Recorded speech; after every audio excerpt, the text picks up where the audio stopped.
Tú eres soberano, Señor, y venimos delante de ti.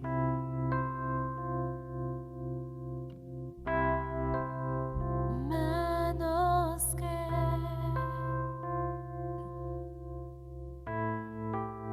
fueron clavadas por mí, heridas que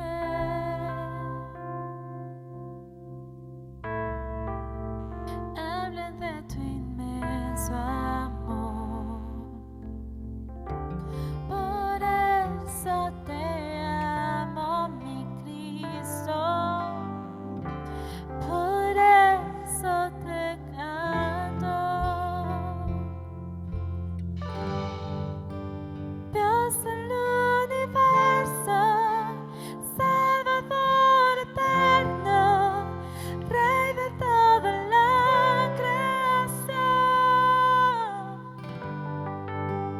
Redentor divino, Dios a ti me rindo, gloria te doy. Santo Dios,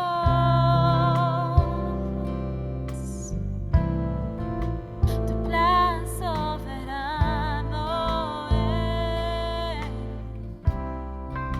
al enviar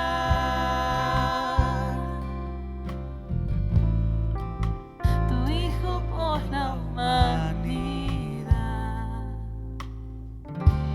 Por eso te amo, mi Cristo. Por eso te canto. Dios del universo, Salvador eterno, Rey de toda la creación, Redentor divino, Dios a ti me rindo, gloria te doy. Santo, Santo, Santo Dios.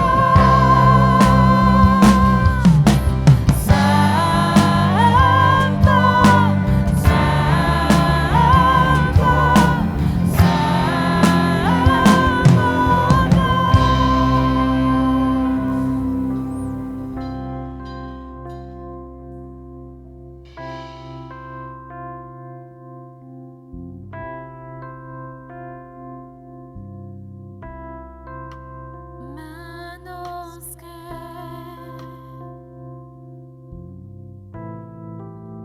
se entregaron por amor, lo que soy,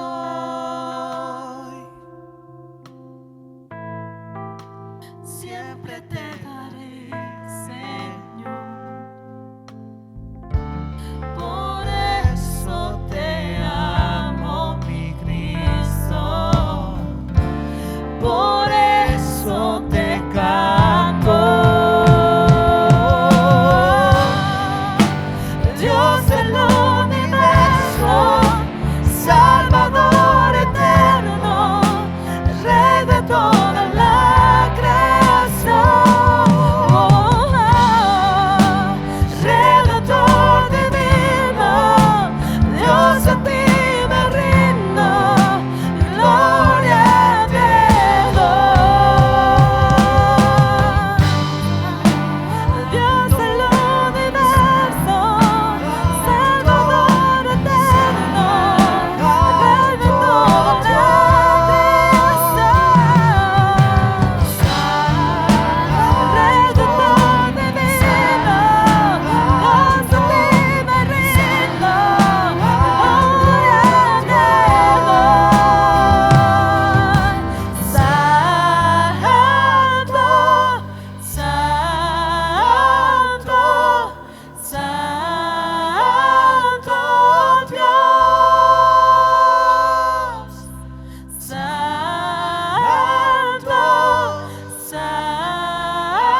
les decía en la primera hora, ya Moisés está siendo muy conocido por nosotros. Cuando lo veamos, hola, como verlo a Juan, ¿no? De tanto tiempo, nos vemos. Esta es la sesión número 20 sobre Moisés. Por la fe, Moisés, por la fe. Esta palabra no es solamente un eslogan, sino es este varón, por la fe que tuvo en confianza en Dios, avanzó tanto, Dios lo usó tanto. Sin embargo, estaba apuntando la fe en Cristo. Él es una figura de Dios como usando una maqueta para poder proyectar lo que tenía en su corazón. Le he llamado a esta prédica Dios quiere habitar con nosotros.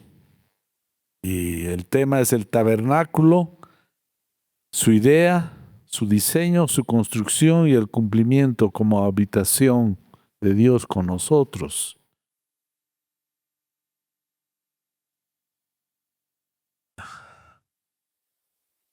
Hemos hablado sobre el último tema que hemos hablado ha sido sobre el decálogo.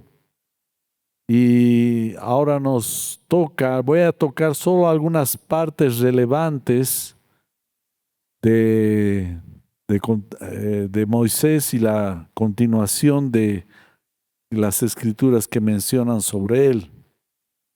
Esta vez vamos a tocar ya son varios versos, pero voy a tratar de ser resumido. Vamos a ver de Éxodo capítulo 25, del 1 al capítulo 40, verso 38. ¿Les han pasado estas hojitas? Sí, sí. Esta hojita, lo importante acá es esta segunda. Está ahí. Lo pueden doblar así como yo lo he hecho. Ustedes les han entregado esta hojita así completa, pero debería ser básicamente estas. Aquí está, este tema va a tener 6 capítulos. A mano izquierda están los 6 capítulos con una breve descripción y a mano derecha también hay algunos subtítulos y ahí está el diseño, un dibujo de lo que era el tabernáculo. Le llaman el tabernáculo de Moisés. En esta hojita colores que han recibido ya está un poco más explicado sobre cada capítulo y sus subtemas que vamos a tocar. Voy a procurar alcanzar a todo.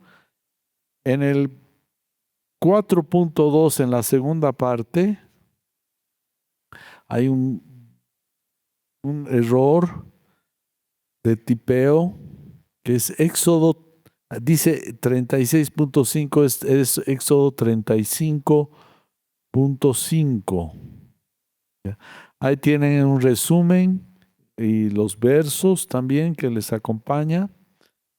Y vamos a entrar de lleno, pues a seguir viendo lo que Dios hizo a través de este varón.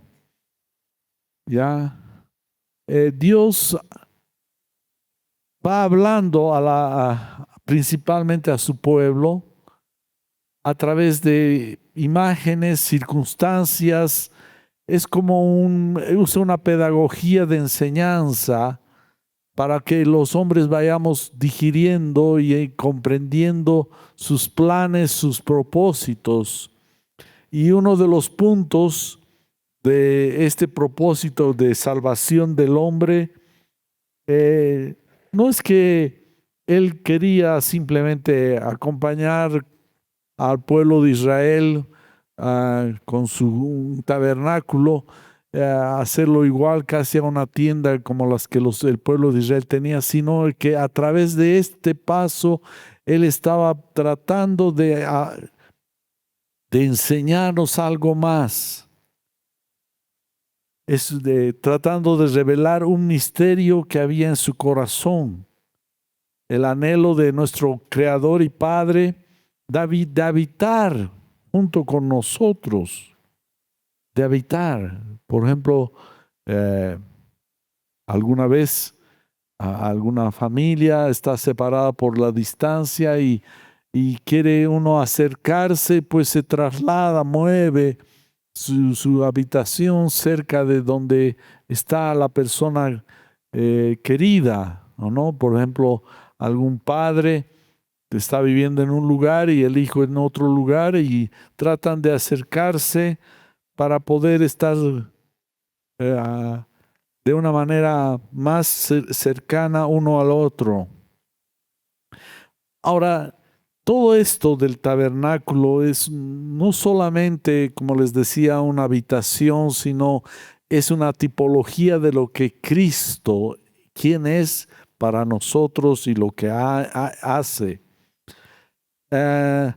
Dio instrucciones muy minuciosas Dios respecto al tabernáculo.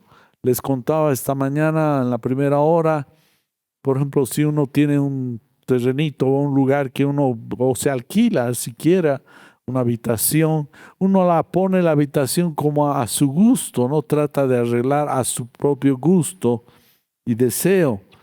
Por ejemplo, si entras a una casa o a un lugar donde alguien vive y ves instrumentos musicales, dice alguien toca acá, ves una guitarra, un charango, un bombo, un teclado, dices, este debe ser músico o alguien que está viviendo en este lugar es músico, porque los instrumentos están delatando de lo que está hablando, pero Dios también lo mismo puso el diseño y dio instrucciones muy minuciosas de cómo debería ser este tabernáculo. Y nos está hablando lo que está en el corazón de Dios. ¿Cómo es Él, su carácter? ¿En qué quiere Él que nosotros nos enfoquemos? ¿Ya? Y por esto es en Jesucristo. Vamos a empezar sobre la recepción de los planos divinos. Dios en su iniciativa, en su soberanía, Él empieza con su plan sobre su habitación. Y habla con Moisés en el Éxodo capítulo 25, verso 8, que me hagan un santuario para que yo habite entre ellos. Dios está acercándose a pesar del hombre haberse alejado de la presencia de Dios, porque el hombre se ha alejado de su presencia. Con Adán y con Caín podemos ver una señal muy clara de cómo ellos salieron, dice, de la presencia de Dios y hasta se escondieron de la presencia de Dios. Aunque el hombre tentativamente trata de decir que se acerca a Dios, pero crea un Dios a su propia imagen, pero no a la imagen de Dios, a lo que Dios quiere. Entonces, Dios les dice, hagan esto para que yo habite entre ellos. Dice, constrúyame un lugar y yo voy a ir a habitar entre ellos. Quiero estar cerca, comunicarse con nosotros. No, como les decía, no era un deseo simplemente del hombre hacia Dios, no era nada de ello, sino más bien Dios revela su voluntad, su deseo de estar cerca del pueblo de Israel. Y establece condiciones para manifestar sus anhelos, su carácter. ¿Ya? Y esto vemos, por ejemplo, si hemos visto en Éxodo 25:8 y en Apocalipsis, ya al final de los tiempos de esta época de la humanidad, ya vemos que cumple Dios ese propósito. En Apocalipsis capítulo 21, verso 3, podemos ver. Y dice así: entonces oí una gran voz que decía desde el trono, el tabernáculo de Dios está entre los hombres, y Él habitará entre ellos, y ellos serán su pueblo, y Dios mismo estará entre ellos. ¡Qué tremendo! Es decir, el deseo de Dios que revela a través de Moisés y en el pueblo de Israel se cumple cabalmente, ya permanentemente, con la humanidad. Por eso, por ejemplo, cuando vemos ya Dios cumpliendo el inicio de esa visión con Jesucristo en el capítulo 1 del Evangelio de Juan, dice claramente,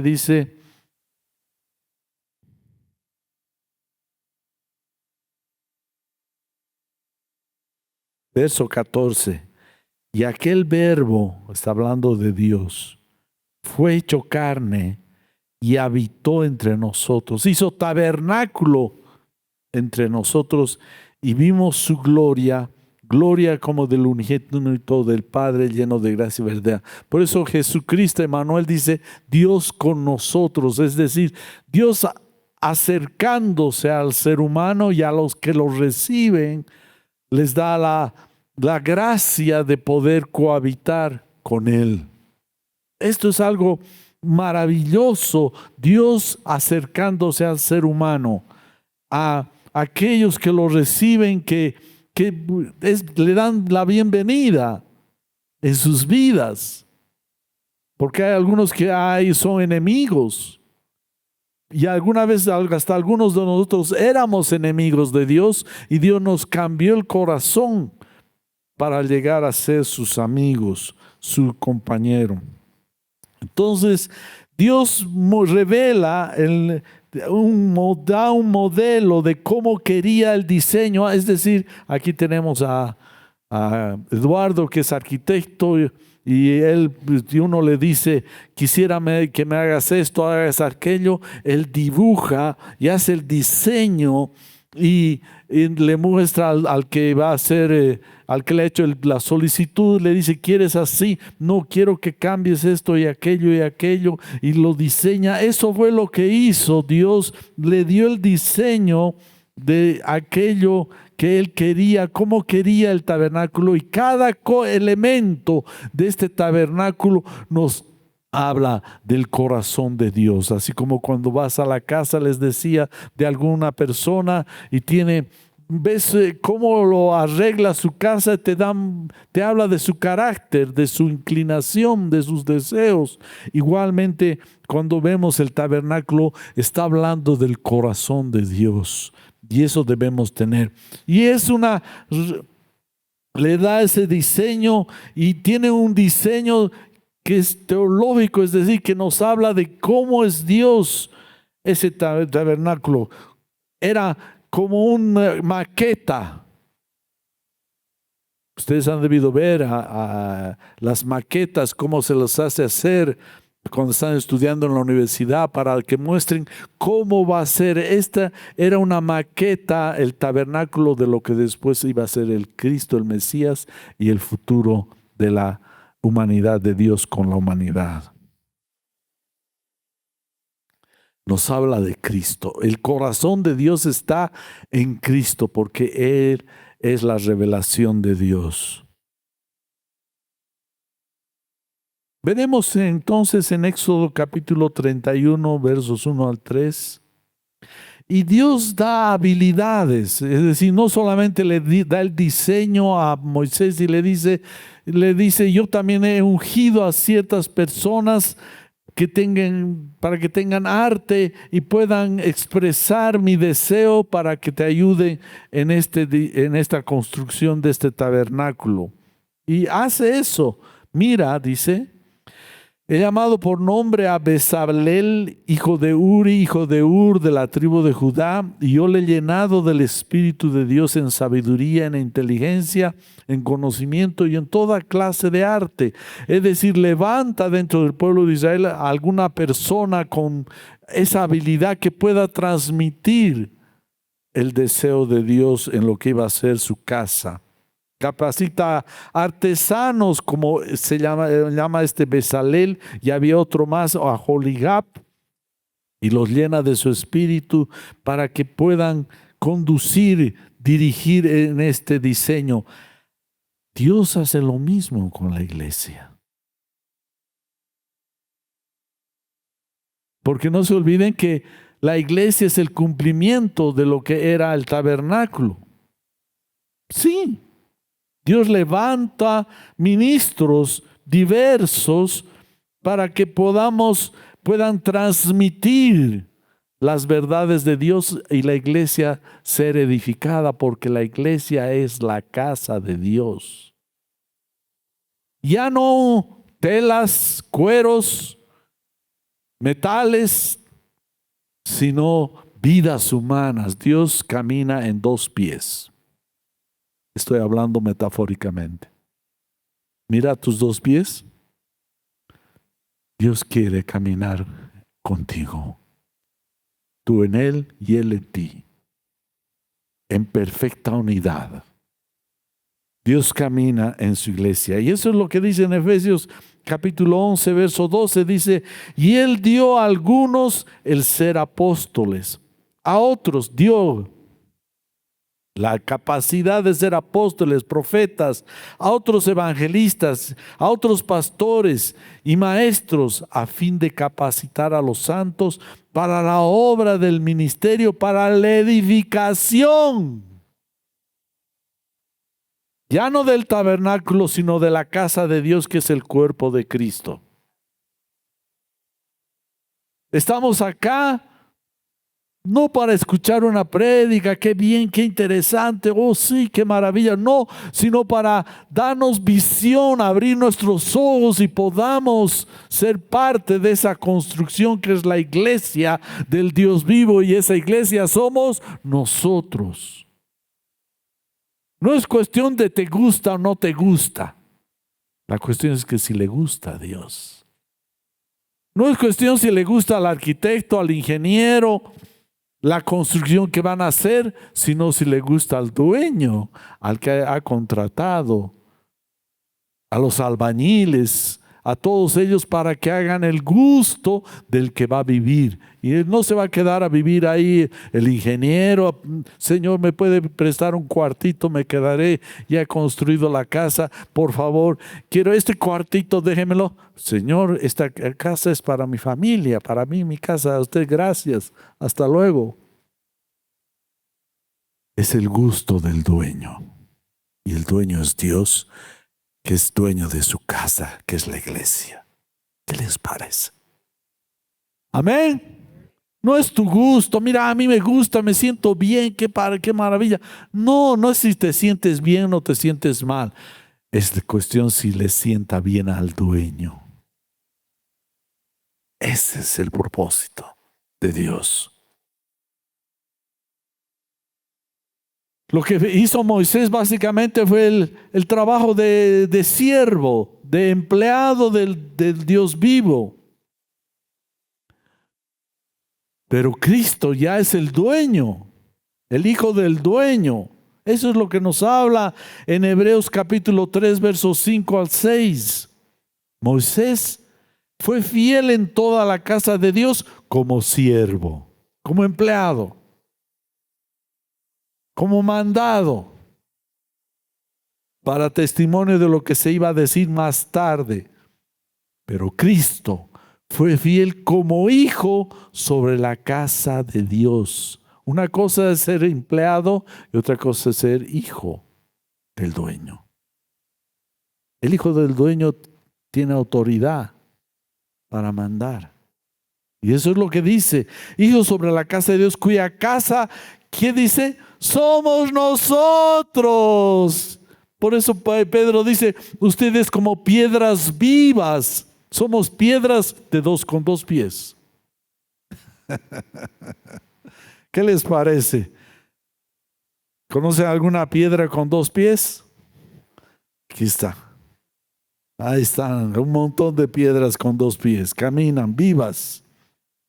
Dice, cuya casa somos nosotros si retenemos firme hasta el fin nuestra confianza y la gloria de nuestra esperanza. Nuestra confianza en Él. Sabemos, a pesar de los defectos y cualidades que tal vez falla todavía en la casa, pero es la casa de Dios, está construyéndose. Que no es fácil.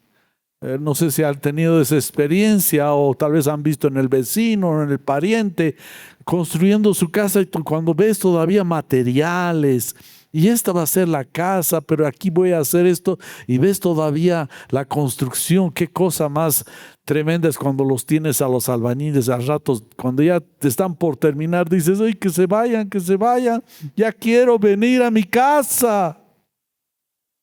¿Ah? No se van a quedar los albañiles, maestro, aquí tienes tu cuartito, aquí vos. No, no, señores, gracias, terminen rápido, pronto, porque va a entrar el dueño a vivir. La casa de Dios es la iglesia. Amén. Amén. Así que el Jesucristo es el Hijo de Dios, el Hijo es dueño de la casa. Y ambos son fieles. Moisés fue fiel, el hijo fue fiel. Así que hacen el deseo del dueño de la casa. Veremos en el capítulo 2 las instrucciones. Y cada casa tiene sus muebles. Uno ya cuando hace el diseño de tu casa dices, voy a poner este mueble que tengo, me lo voy a trasladar. Aquí no tengo un mueble para esto. Mi cama va a ser de esta manera. Va a ser colocado allá, aquel mueble, etcétera. Uno ya va armando. Y además, Dios también ha pensado en los muebles que iba a haber en ese tabernáculo, que es la tienda de Dios. Y habla sobre eso. Ahora, van a ver en este cuadrito, generalmente empiezan cuando quieren explicar, empiezan de afuera, ¿no? Este es el atrio, este es el lugar, el altar del sacrificio, el lavacro, y después ya entra al tabernáculo mismo en sí, y hay el lugar santo y el lugar santísimo. Ahora vamos a empezar por el lugar santísimo, vamos a hacer al revés. Vamos a empezar por el lugar mismo donde Dios habita, vive. Y es el arca del pacto. Y este arca es como un cajón, no muy grande, que era de madera, pero estaba bañado en oro. Era bañado en oro, es decir, no se veía la madera porque todo estaba de oro. Representa la santidad de Dios, la pureza, pero no vamos a entrar en ese detalle.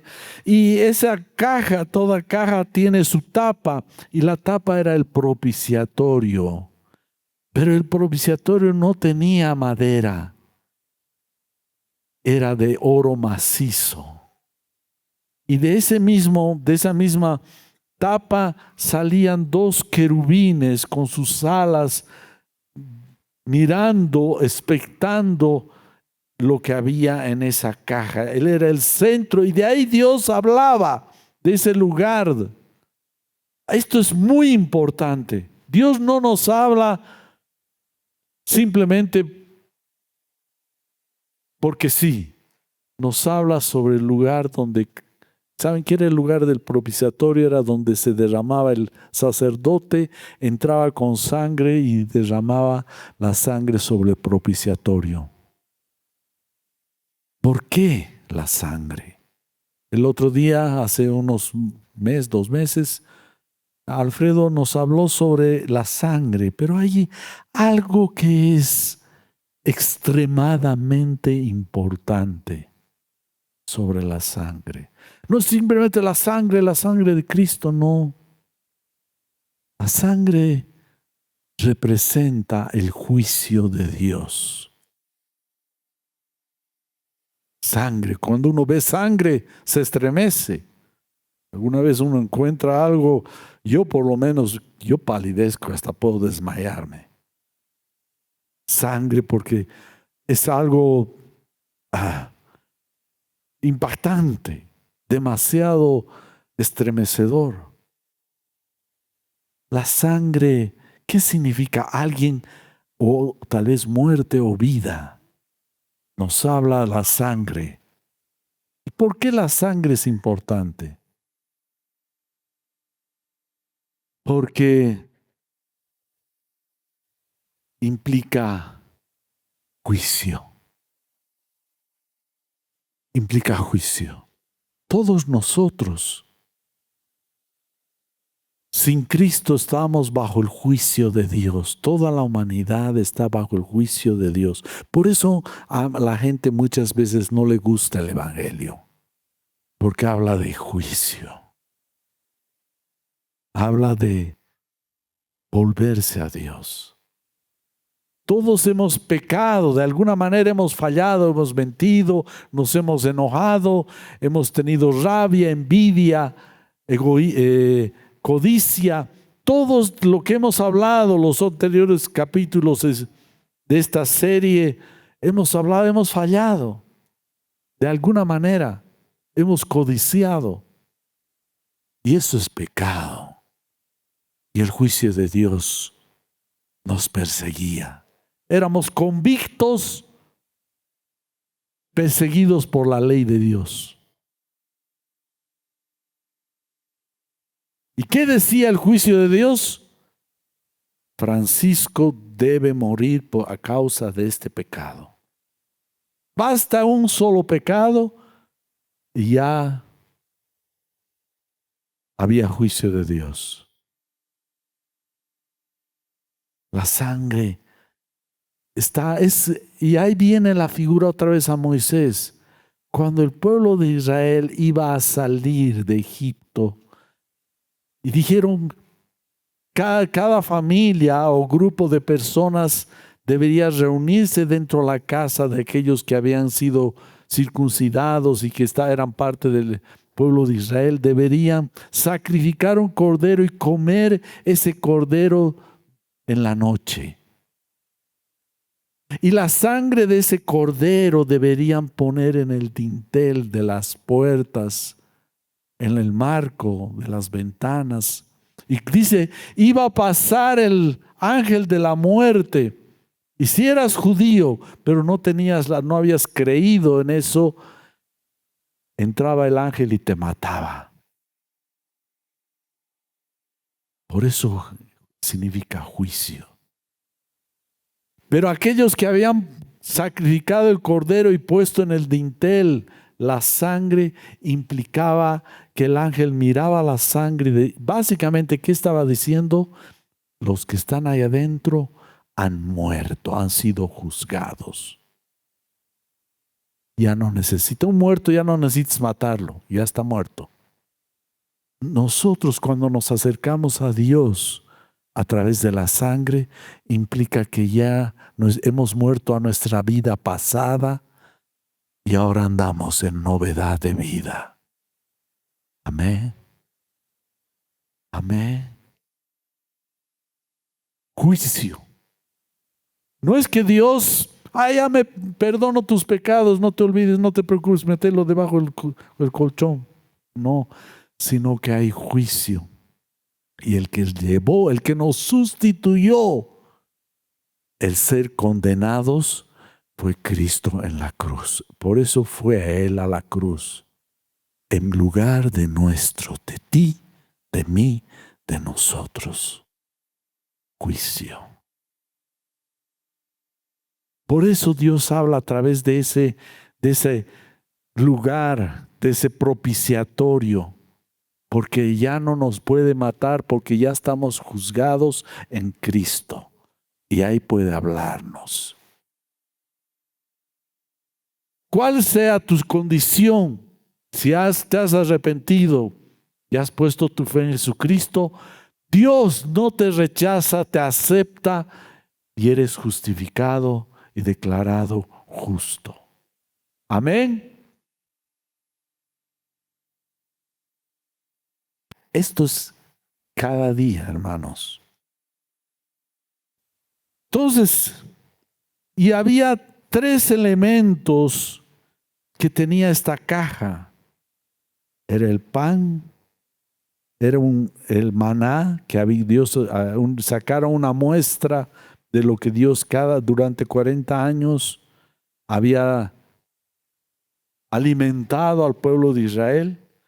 Había las tablas de la ley que Dios dio a Moisés, a través de Moisés, y después había algo más. Era la vara de Aarón que reverdeció. ¿Qué nos está hablando? Todo está en Cristo. Todo nos habla de Jesucristo, el Mesías. ¿Qué es el pan? Jesucristo dijo, yo soy el pan. El que de mí come, nunca tendrá hambre. ¿Qué significa la ley? ¿Quién fue el único que cumplió con la ley? Fue impecable, santo, 3 veces santo. Cristo cumplió la ley. Él cumplió en lugar de tuyo y mío. ¿Y qué es la vara que reverdeció? La vara. Ese es básicamente el palo, un palo. Un palo. Palo puede ser hasta de la escoba, solo que lo han pulido. ¿Qué era? La vara en ese tiempo se usaba para caminar, principalmente las personas mayores, o para defenderse de animales o de personas que querían asaltarte.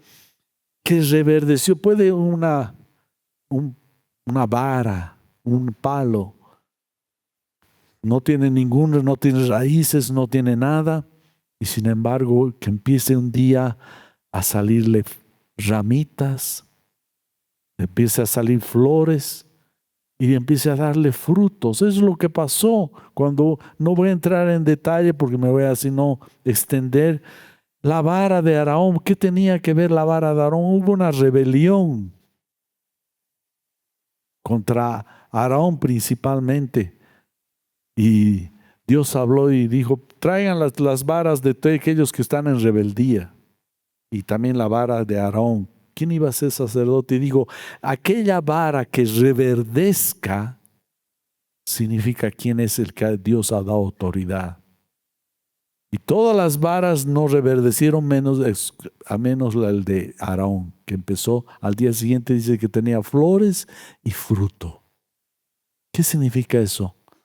Es Cristo resucitado, el único que ha resucitado ahora. Él tiene la autoridad. Mahoma está muerto. Buda está su tumba también. Y todos los hombres que levantaron religiones, cultos, filosofías, están en su tumba. En la única tumba que está abierta y puedes irla a visitar es la de Jesucristo, el Mesías. Reverdeció. Estaba muerto. Hasta fueron sus discípulos, las mujeres, a llevarle mirra y cosas así para ungir. Los discípulos ya no encontraron porque Él ha resucitado. Él ha resucitado. Eso significa esas 3 cosas ahí adentro. Por eso dice Hebreos 9, 4, 5, dice, y el arca del pacto cubierta toda de oro, en la cual había una urna de oro que contenía el maná y la vara de Aarón que retoñó, y las tablas del pacto. Sobre el arca estaban los querubines de gloria que daban sombra al propiciatorio. Dios nos está hablando que todo, la palabra de Dios nos dice que Cristo es nuestra sabiduría. En Él estamos completos, en Él estamos llenos, Él es todo para nosotros. Dios nos está hablando, todo lo que necesitamos y debemos está en Cristo. Y había además cerca, pasando lo que era el lugar santísimo, el lugar santo, otro lugar, un altar de oro. Y vamos a ver Éxodo 31:6. Harás además un altar para quemar incienso en él. De madera de acacia lo harás. Pondrás el altar delante del velo que está junto al arca del testimonio, delante del propiciatorio que está sobre el arca del testimonio, donde yo me encontraré contigo. Este altar de oro siempre debería estar quemando incienso, llenando el ambiente del tabernáculo de este incienso. Alguna vez entro a alguna tienda por ahí, no todos, y a veces uno siente el olor al incienso. No hay alguna persona que pone incienso ahí. Llena el ambiente de este ambiente del tabernáculo siempre tenía que tener a este altar incienso. ¿Qué representa esto? Las oraciones. La oración que debe haber siempre, siempre en nuestras vidas. ¿Te encuentro orando, hermano? ¿O estás preocupado y no estás en oración? ¿Cómo anda tu vida de oración? ¿Por qué Pablo decía orad sin parar, sin cesar? Y Apocalipsis 5:8 dice: cuando tomó el libro, los 4 seres vivientes y los 24 ancianos se postraron delante del Cordero. Cada uno tenía un arpa y copas de oro llenas de incienso, que son las oraciones de los santos. Es decir, la vida del cristiano es una vida también de oración. ¿Qué haces cuando estás en el trufi? Cuando estás en el micro, en el minibús o caminando, preocupado, en vez de agarrar y poner las cosas delante de Dios, ¿qué haces? En Apocalipsis 8, 3, 4 dice: otro ángel vino y se paró ante el altar con un incensario de oro, y se le dio mucho incienso para que añadiera a las oraciones de todos los santos sobre el altar de oro que estaba delante del trono. De la mano del ángel subió ante Dios el humo del incienso con las oraciones de los santos. Delante de Dios, cuando estamos orando, es grato y agradable a Dios nuestras oraciones.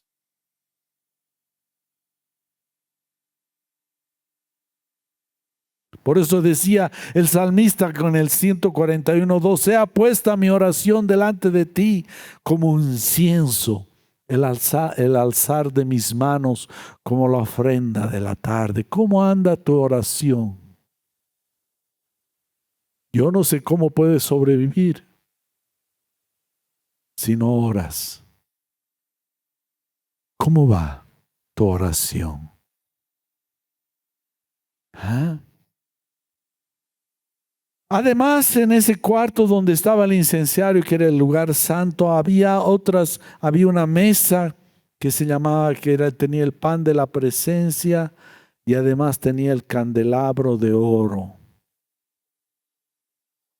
Hebreos 9:2 nos señala claramente: porque había un tabernáculo preparado en la parte anterior, en la cual estaban el candelabro, la mesa y los panes consagrados. Esto se llama el lugar santo.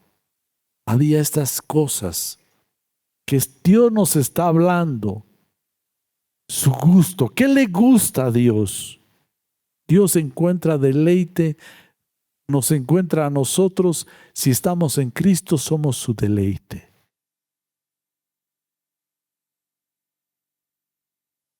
En esa mesa había los panes.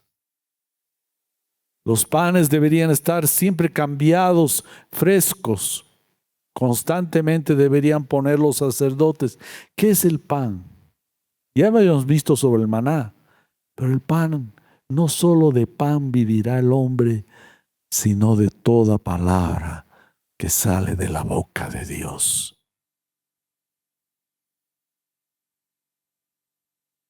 ¿Cómo anda tu alimentación de la palabra de Dios en tu vida? Además había algo que alumbraba, porque si no hubiera sido oscuro. Ya el candelabro, y ahora es famoso, ¿no? El candelabro que los israelitas lo usan hasta como figura simbólica de 7 brazos. ¿Qué implica eso? En ese lugar donde estaban los panes había esa luz. Justo en la mesa, en la misma mesa donde estaban servidos los panes, había la luz del Espíritu Santo, que es a través de la palabra de Dios. La unción del Espíritu Santo. De manera cotidiana tienes tu lectura de la palabra, escuchas. Yo hay veces, y es una sugerencia, a veces me estoy duchando, lo que sea, pongo o prédicas o pongo, hay versiones hasta de audio que te lo leen los versos, y hasta algunos son dramatizados. ¿Te alimentas de esas cosas o qué? ¿De qué se está alimentando tu alma, tu mente? Esto nos representa eso.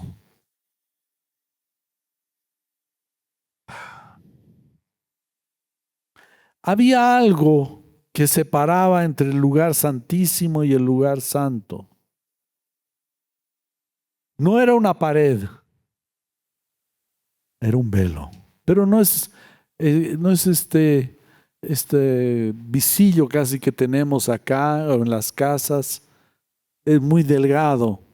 Era como una especie de alfombra gruesa, una cortina gruesa que nos incitaba a la curiosidad, porque uno podía decir qué hay detrás, que estaba invitándonos a que en algún momento se podía descorrer ese velo que nos habla de Cristo. Y la palabra de Dios nos revela en los evangelios que cuando Cristo murió, expiró en la cruz, dice que el velo se partió, da a entender que estaba abierto ahora a través de Cristo, por la cruz y por su sangre, tener acceso al lugar santísimo, a la misma presencia de Dios. Amén. Amén. Tienes acceso por la sangre. Si has pecado, confiesa tu pecado, arrepiéntete y toma la iniciativa que Dios te invita a que entres a su presencia. Y ahí va a haber crecimiento, edificación, transformación con el tiempo. Algunas cosas Dios opera rápidamente en la vida de uno por la fe en su obra. Pero otras toma a veces buen tiempo en la vida de cada uno. Por eso debemos buscar la santificación, la santidad. Entraremos al capítulo 3. La designación y consagración. Ya hemos visto el diseño, hemos visto la construcción, hemos visto el mobiliario, pero ¿a quién servía ahí? Deberían ser los sacerdotes. Y principalmente había sido llamado Aarón. Vemos en Éxodo 28:1. Y tú haz que se acerquen a ti Aarón. Alguien me ha corregido. No se dice Aarón, sino Aarón. ¿Está bien? Porque tiene doble A. Aarón, tu hermano, y tus hijos con él, de entre los hijos de Israel, para que me sirvan como sacerdotes. ¿Ya? Y antes de entrar en el servicio, y para ellos entrar al servicio, deberían pasar siempre por el lavacro que había en el lugar, antes del tabernáculo. Había a la entrada del tabernáculo un lavacro para lavarse. Había el lugar donde había los sacrificios de los sacerdotes, ofrecían los animales para ser sacrificados y recién podían entrar. Pero deberían, algo importante, cuando eran consagrados deberían tener esa unción, el aceite. ¿Se acuerdan de la lámpara de 7 brazos que era el aceite que alumbraba? Ese aceite debería ser ungidos, ellos reconocidos por Dios. Cristo fue lleno del Espíritu Santo. Y habla de un sacerdocio eterno, porque el sacerdocio de Aarón era para con la ley, pero el sacerdocio de Cristo es para la eternidad. Él ahora, en este momento, está intercediendo por ti, por mí, por nosotros, delante de Dios, haciendo su servicio. Amén. Por eso dice en Hebreos 5:4, nadie toma este honor para sí mismo, sino que lo recibe cuando es llamado por Dios, así como lo fue Aarón. Hebreos 5:6, como también dice en otro pasaje, tú eres sacerdote para siempre, hablando de Cristo, según el orden de Melquisedec. No voy a entrar en detalle porque esto es toda una prédica sobre Melquisedec. Pero este hombre era básicamente una persona que no tenía principio y fin, y el sacerdocio de Cristo era según la misma naturaleza de este Melquisedec, sin principio y fin. Es decir, el sacerdocio de Cristo es por la eternidad. Veremos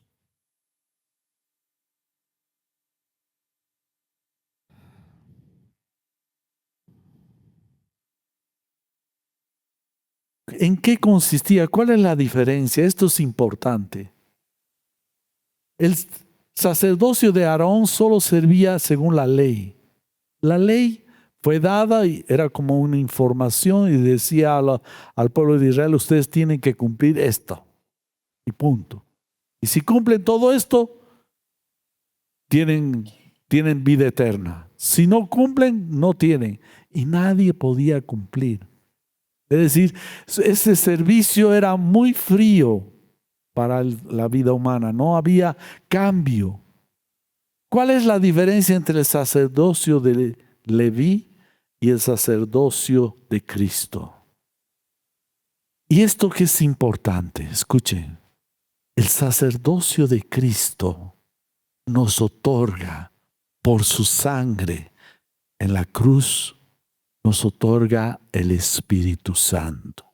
Esto es muy importante. Jesús decía, no les dejaré solos, vendré a ustedes, estaré en ustedes, enviaré el Espíritu Santo, el Paracleto, para que les enseñe y les guíe a toda la verdad. Es decir, cuando venimos a Cristo no estamos a nuestra propia suerte. Cuando vienes cristiano y te has consagrado al Señor, el Espíritu Santo viene a ti para ayudarte y guiarte y encaminarte y animarte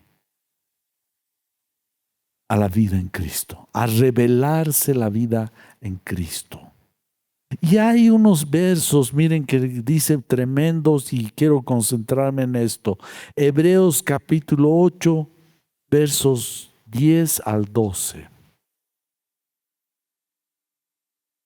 Porque este es el pacto que yo haré con la casa de Israel después de aquellos días, dice el Señor. Está hablando de Cristo. Mire qué dice. Pondré mis leyes en la mente de ellos y las escribiré sobre sus corazones. Yo seré su Dios y ellos serán mi pueblo.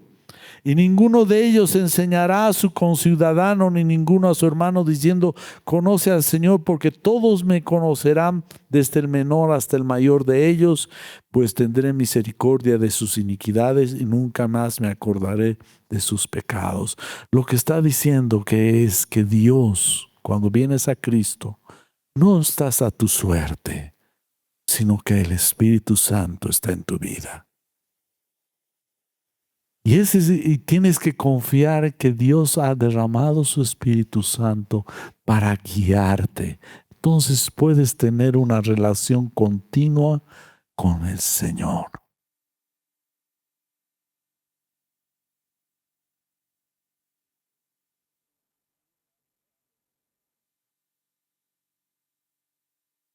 El Espíritu Santo te va hablando poco a poco, te va guiando, te va encaminando, te dice, esto no está bien,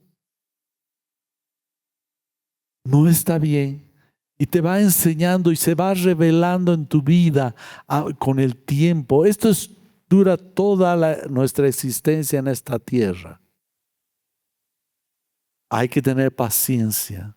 Y Dios nos va guiando, encaminando, enseñando con el tiempo.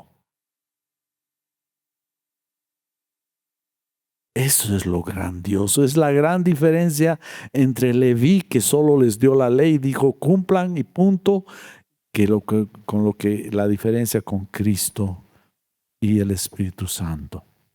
Por eso su sacerdocio no va a cambiar, es eterno.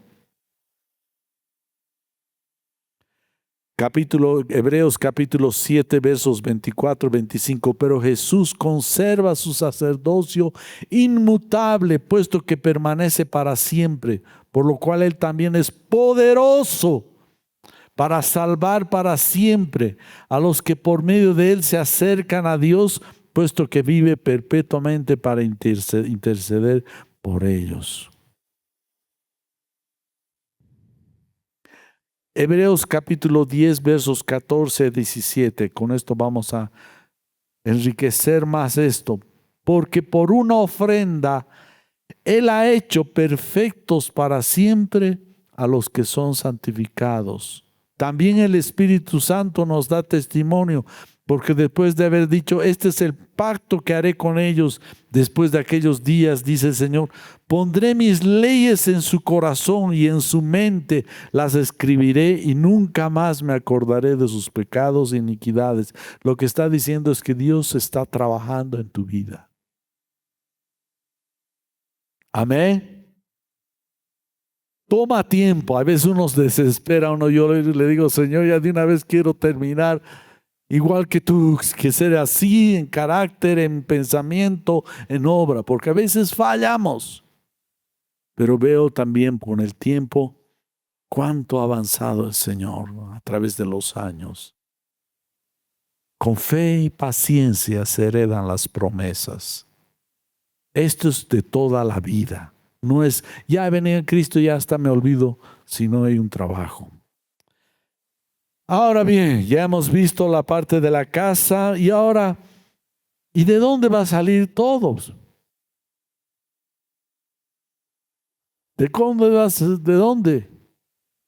Tenía que haber pieles de animales, oro, piedras preciosas, minerales como cobre, hierro y de otros más, telas finas. ¿De dónde va a salir?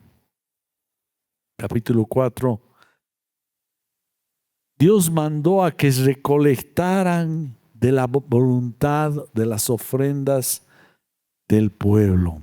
No se olviden que el pueblo de Israel era un pueblo de esclavos, gente menospreciada, qué sé yo. Y cuando se estaban saliendo, después de que hablamos de lo que pasó en Pascua, donde pusieron con sangre los dinteles y después salieron, dice que la gente, los egipcios que tenían riquezas, les daban todo y los israelitas les dijo Dios, pidan a la gente que les den sus cosas, sus riquezas, y dice que la gente para que se vayan, básicamente les pagaron para que se vayan. Les daban todo lo precioso que tenían los egipcios a los israelitas, y Dios operó a través de 90 días hasta llegar a Sinaí con milagros, abriendo el mar, derramando pan, de maná del cielo, agua, les dio victoria contra los enemigos. Al ver la salvación de Dios, la gente ofrendó voluntariamente para construir el tabernáculo. ¿Qué nos quiere decir ahora? que de gratitud debemos servir a Dios en su iglesia. El material, la riqueza eres tú. No tu billetera, aunque puedes dar ofrenda. La riqueza la tienes tú. Por eso tenemos hermanos haciendo ministerio con los niños. Voluntariamente esa gente sirve. Espontáneamente se ofrece a enseñar, a entrenar, a capacitar, a cuidar a los niños mientras estamos escuchando la palabra, llevarlos a algunos a eventos, al Hagigá y que otros. Después vemos los jóvenes también de su corazón, de su gratitud de lo que Dios ha hecho en sus vidas. Quieren enseñar a los adolescentes, seguir el camino, y los jóvenes en este momento están reunidos. Y hay hermanos que están sirviendo también de su voluntad. A los pastores, todos, al final debemos de gratitud edificar la casa de Dios, que es la iglesia. Amén. Amén. Amén. Por eso dice en Éxodo 25:2, diles a los israelitas que tomen una ofrenda para mí, de todo aquel cuyo corazón le mueva a hacerlo, ustedes tomarán mi ofrenda. Y de esas ofrendas, de ese de dar, entregarse, más que tu dinero, lo que sea, que te queremos a ti. Como Pablo decía, no quiero tu dinero, te quiero a ti. Dios dice, no quiero tus cosas, te quiero a ti. Mi servicio, tu hombro. Y sabes lo que les he mostrado allá, el arca. El arca, voy a aprovechar para darles una enseñanza. El arca no podía ser llevado en caballos. Había caballos, podían llevar semejante peso de oro. Dios hizo poner argollas y una vara, 2 varas al final, una a un lado y a otro. Dios mandó que el arca del testimonio sea llevado en los hombros de los hombres. La presencia de Dios, hermano, no se va a mover conforme al dinero, se va a mover conforme a la voluntad de su pueblo que lleva la presencia de Dios donde estás. Amén. Está diciendo, quisieron hacerle llevar con vacas. Y Dios mató a Osías. Porque Dios va a ser llevado en los hombres de sus hijos, de ti, la presencia de Dios. Donde tú estás, en el trabajo, en la calle, donde estés, tienes que llevar la presencia de Dios en tu vida.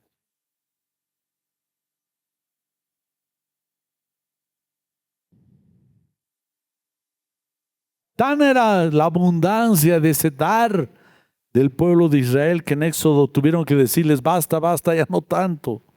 Éxodo 36:5, y dijeron a Moisés, el pueblo trae más de lo que se necesita para la obra de construcción que el Señor nos ha ordenado que se haga. Es decir, había tanta gracia. Cuando tú te das cuenta la gracia de Dios, tu entrega se hace cada vez más evidente. Te pones a servir. Estás agradecido, porque al que se le perdona más, ama más.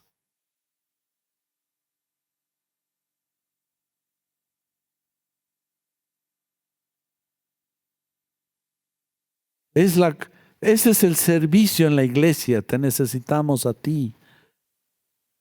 Inclusive a ordenar puede ser las sillas, o voy a hacer aquello, voy a hacer el otro, porque hay gratitud. Si lo haces quejumbrosamente, no vale la pena.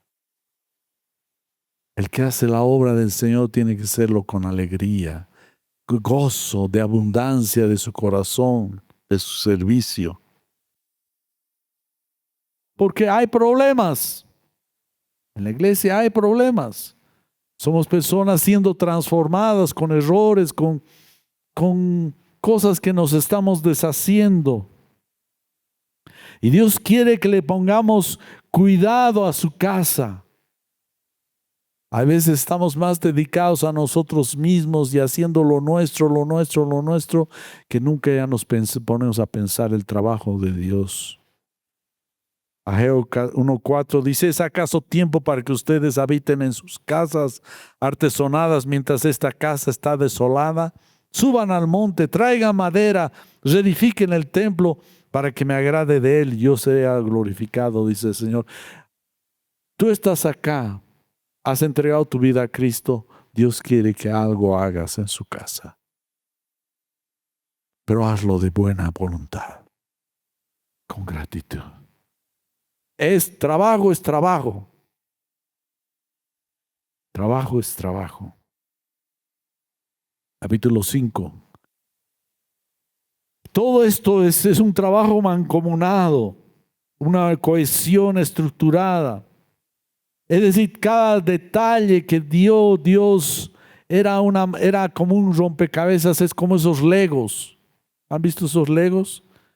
Pieza a pieza, o como un rompecabezas. Tiene que entrar poco a poco, va Dios edificando su iglesia. Como por ejemplo en Éxodo 36:3 se hizo además 50 broches de oro y unió las cortinas una a la otra con los broches, de manera que el tabernáculo llegó a ser una unidad. Es decir, todo al final va concuasando, cayendo poco a poco, pieza a pieza, para formar una unidad en la iglesia. Y el fundamento, todo se centra en la casa, en Jesucristo. En Jesucristo. La piedra fundamental, la primera piedra, ubicación. Los que son ingenieros y arquitectos tal vez lo van a encontrar con mayor razón. Hay una piedra, la primera piedrita que pone el arquitecto, el albañil, el maestro albañil, y de ahí empieza a tirar el cordel, arriba, abajo, todo tiene que concuasar partiendo de ese lugar. Hasta tu cama tiene relación con esa piedrita. Sí, la ubicación del sol, tu cama, ¿dónde va a quedar? Yo quiero que me entre solcito de invierno, ¿no es cierto? Esta casa tiene sol o no le entra el sol. No, es África. No quieres ese lugar muy frío, muy frío. Quiero un lugarcito en La Paz, solcito. Todo va con relación a esa piedra, primera piedra, que es Cristo. Toda nuestra vida tiene que estar enfocada y con respecto a esto. Él es el fundamento. Por eso dice en 1 Corintios 3:11, pues nadie puede poner otro fundamento que el que ha sido puesto, el cual es Jesucristo. Y todo esto crece a través del trabajo, como un edificio, una construcción, como dice el Efesios 2, capítulo 2, versos 21-22, en quien todo el edificio bien ajustado, está hablando de Cristo, en quien todo el edificio bien ajustado, bien calibrado, enfocado, apuntando, va creciendo para ser un templo santo en el Señor. En Cristo también ustedes son juntamente edificados para morada de Dios en el Espíritu.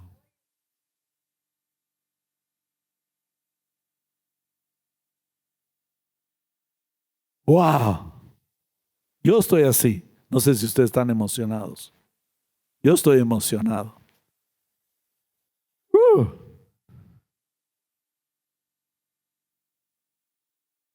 Allá en el desierto, Dios estaba hablando lo que estamos viviendo nosotros y nos está proyectando a lo que va a pasar después.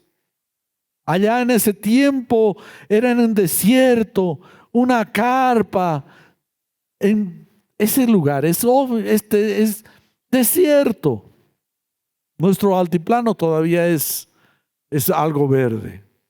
Es árido, no hay agua, no hay nada.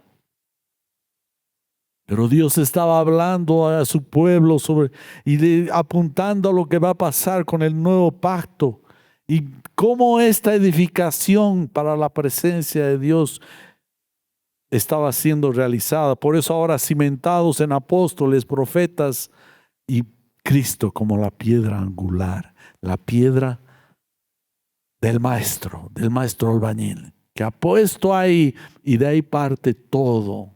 Esa piedra que después ni se la ve casi.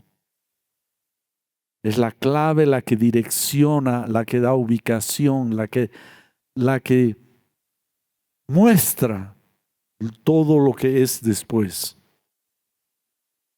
Por eso Pedro nos habla que somos piedras vivas, las piedras de 2 pies, la edificación de piedras vivas. 1 Pedro 2:5, también ustedes como piedras vivas sean edificados como casa espiritual para un sacerdocio santo, para ofrecer sacrificios espirituales aceptables a Dios por medio de Jesucristo. Ustedes también, ustedes como casa espiritual. Hermanos, no hemos venido como decían vulgarmente a veces, a calentar asientos. Hemos venido. Inclusive, ¿sabes qué? Si nada puedes hacer, puedes orar por tu iglesia todos los días, por tus pastores, por los siervos, los de los ministerios. ¿Cuántos jovencitos? Ayer era no, el viernes hablaba en el retiro con unos jóvenes. ¿Y cuánto tiempo tienes en el Señor? 1 año, 3 añitos. Que esos jóvenes necesitan la oración y el clamor de ustedes.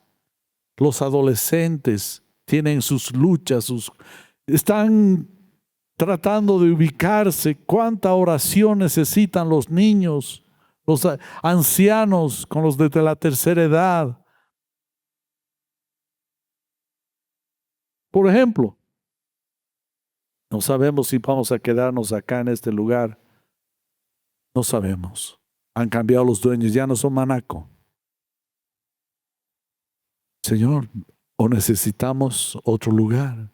Orar por eso. Tu oración. Más que hablar, necesitamos oración. Dios mueve. Tal vez Dios está esperando la oración tuya.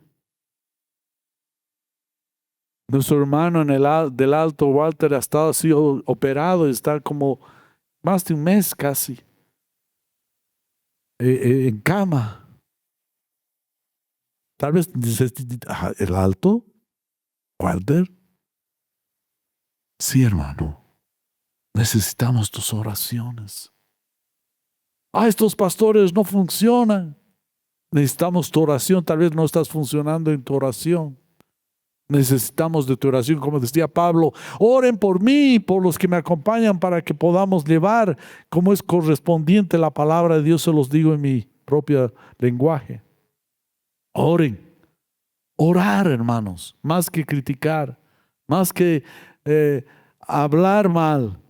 Tus oraciones, hermano, necesitamos. Tal vez nos falta tu oración para poder cambiar.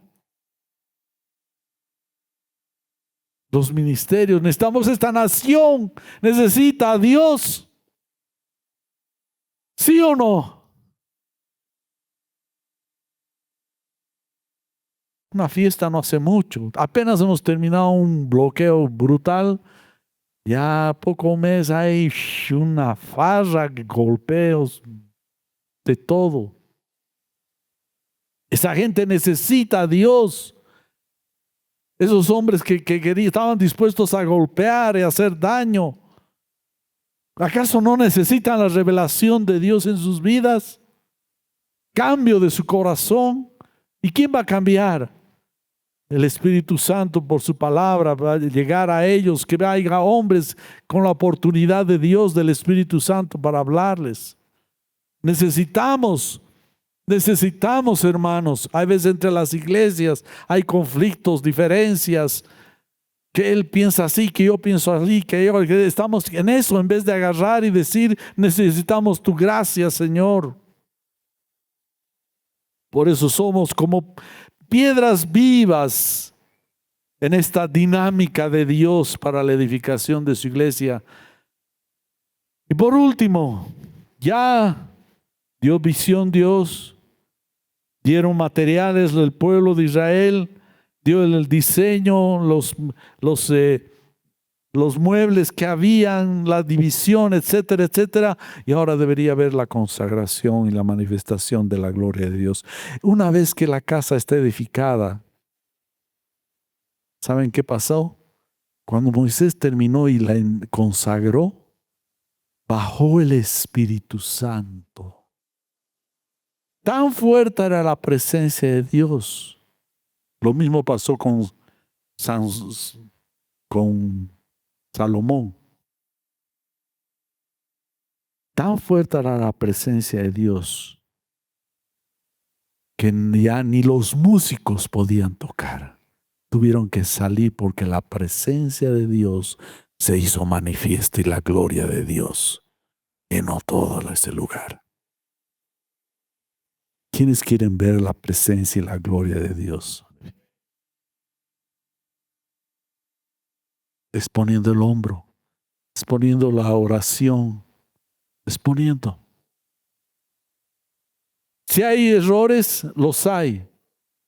Tal vez están faltando tu oración, hermano. Y cuando ya Moisés terminó todo, le dijo, agarra el aceite y unge. Veremos Éxodo 49, luego tomarás el aceite de la unción y ungirás el tabernáculo, todo lo que hay en él, lo consagrarás con todos sus utensilios y serás santo. Esa unción del Espíritu Santo empieza a manifestarse cuando vamos más creciendo en el Espíritu, en la vida nuestra. La manifestación va a crecer.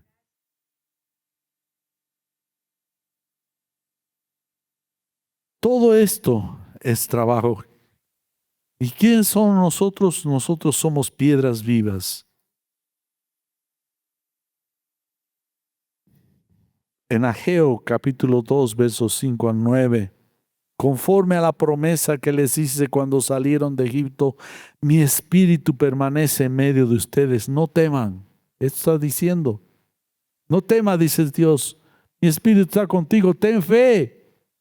Pero hermano, yo no siento ese estremecimiento en mi espalda que le ha pasado al hermano que me ha contado. Y yo no siento nada, hermano. Me siento seco como un corcho. Hermano, no es cuánto sientes. Si Dios hubiera dicho eres salvo por lo que sientes, si no ha dicho eres salvo por la fe en la obra de Cristo. Dice, mi espíritu permanece en ustedes, no teman, la gloria postrera de esta casa será mayor que la primera, dice el Señor de los ejércitos. Y en este lugar daré paz, declara el Señor de los ejércitos. Es decir, Dios está esperando que continuemos laburando con nuestras rodillas dobladas, orando y trabajando. La gloria de la casa de Dios, la manifestación de Dios va a ser a medida que vayamos construyendo. Nadie va a vivir en una casa medio construir. Es sucio, materiales, no tiene ventanas. Tengo que poner, tal vez hay veces de desesperado porque no hay dónde ir, poner un plástico ahí. No es lo mismo que una vez acabado. Cuanto más avancemos en esta obra, va a ser mucho mejor. Por eso el salmista clamaba en el Salmo 84, versos 1, 2 y verso 10, cuán preciosas son tus moradas, moradas son tus habitaciones, oh Señor de los ejércitos. Anhela mi alma y aún desea con ansias los atrios del Señor. Porque mejor es un día en tus atrios que 1000 fuera de ellos. Prefiero estar en la entrada en el umbral de la casa de mi Dios que morar en las tiendas de impiedad. El salmista tuvo visión de lo que veía en la casa de Dios, la iglesia del Dios vivo. Imagínate la gloria que va a haber. Pero antes debemos dejar en nuestro corazón miramientos entre nosotros, desavenencias, sino que crecer en el amor es un deleite eso. Y por eso en Apocalipsis termina ese tabernáculo, ya consumado la nueva Jerusalén, capítulo 21, versos 3 y 22. Entonces oí una gran voz que decía desde el trono: el tabernáculo de Dios está entre los hombres, y Él habitará entre ellos, y ellos serán su pueblo, y Dios mismo estará entre ellos. Pero ¿qué pasa? Miren lo que dice: no vi en ella templo alguno, porque el templo es el Señor, el Dios Todopoderoso y el Cordero. ¿Qué tal si nos paramos? Hay un verso que me gusta mucho y dice: el pueblo sin visión perece. Si no tienes visión, va a acabar ahí. Cuando Dios te lleva a una visión de Él, te da propósito. Va más allá de las circunstancias que estás viviendo. Va más allá de los problemas que estás tal vez pasando. Porque tienes una visión. Tienes dónde ir. Sabes dónde estás yendo. ¿Saben que Moisés, cuando iba a Dios llevárselo, cumplió un propósito? Lo llevó a un monte y le mostró la tierra prometida. Y vio la tierra prometida. Y nos relata las Escrituras que murió ahí, falleció el Señor. Y Satanás quería llevarse el cuerpo, dice. Quería llevarse el cuerpo. Yo entiendo a mí que Dios no permitió, porque ese cuerpo lo guardó para cuando Cristo venga y cuando visitó. Y se los llevó al monte de la transfiguración. Y dice, ahí estaba Moisés y Elías. Y charlaban. El Mesías, aquel que había hecho todo ese hombre, no decayó en su fe. Y pasó 40 años cuidando ovejas, peleando con los animales. Tal vez veía su vida casi sin propósito. Cuando Dios le dio propósito, le dijo: quiero que vayas y liberes a mi pueblo para que me adore. Tuvo visión de Dios en su vida. Si necesitas, dile: Señor, llévame como al monte a Moisés. Quiero tener visión para servirte. Donde sea que esté, trabajando en mi oficina, trabajando en la tienda, trabajando en la calle, donde sea, estudiando, qué sé yo, muchas cosas. Pero cuando tienes visión, sabes dónde estás llegando, dónde vas a llegar. Señor, te damos gracias por este día, Señor. Nos has levantado y nos has llevado como Moisés, nos has hecho pasear brevemente lo de la construcción de tu tabernáculo, Señor, tu presencia en medio de tu iglesia. Señor, podemos ver, podemos atisbar, podemos vislumbrar, podemos ver como a través de un cerrojo, Señor. Señor, revélate, danos espíritu de sabiduría y de revelación en tu conocimiento. Queremos correr. Señor, no queremos distraernos con los detalles de la vida, los afanes, sino saber dónde estamos yendo. Levántanos, Señor. Llévanos al monte, como dice el salmista, llévanos de una roca más alta que nosotros, para que podamos ver, correr. Tú eres soberano, Señor. En el nombre de Jesús, Padre. Venimos delante de ti. Que la gloria sea para el Señor. Manos que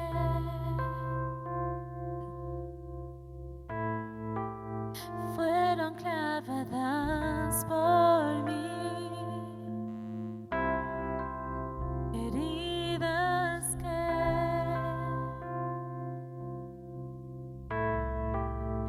hablan de tu inmenso amor. Por el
Esperamos que el mensaje de hoy haya sido de bendición para tu vida.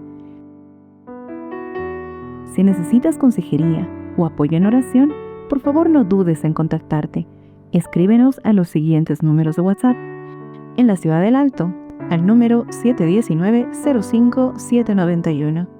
719-05-791. En la zona central, al número 698-70-191. 698-70-191. Zona Sur, al número 752-57056. 752-57056. Que Dios te bendiga.